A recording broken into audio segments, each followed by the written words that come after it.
Black Beauty, Chapter 19, Only Ignorance.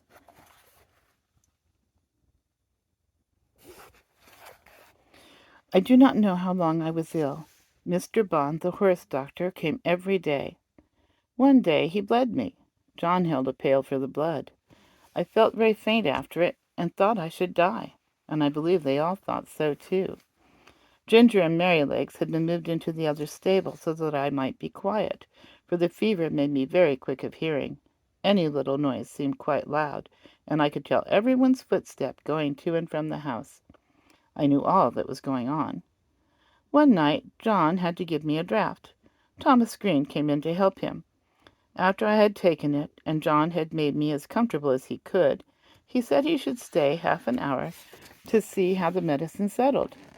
Thomas said he would stay with him, so they went and sat down on a bench that had been brought into Merryleg's stall, and put down the lantern at their feet, that I might not be disturbed with the light. For a while both men sat silent, and then Tom Green said, in a low voice, "I wish, John, you'd say a bit of a kind word to Joe. The boy is quite broken-hearted. He can't eat his meals, and he can't smile. He says he knows it was all his fault, though he is sure he did the best he knew. And he says if Beauty dies, no one will ever speak to him again. It goes to my heart to hear him. I think you might give him just a word. He's not a bad boy." After a pause, John said slowly, "You must not be too hard upon me, Tom. I know he meant no harm. I never said he did. I know he is not a bad boy. But you see, I am sore myself. That horse is the pride of my heart, to say nothing of his being such a favorite with the master and mistress. And to think that his life may be flung away in this manner is more than I can bear. But if you think I am hard on the boy, I will try to give him a good word tomorrow. That is, I mean, if Beauty is better." "Well, John, thank you. I knew you did not wish to be too hard, and I'm glad you see it was only ignorance." John's voice almost startled me as he answered, "Only ignorance?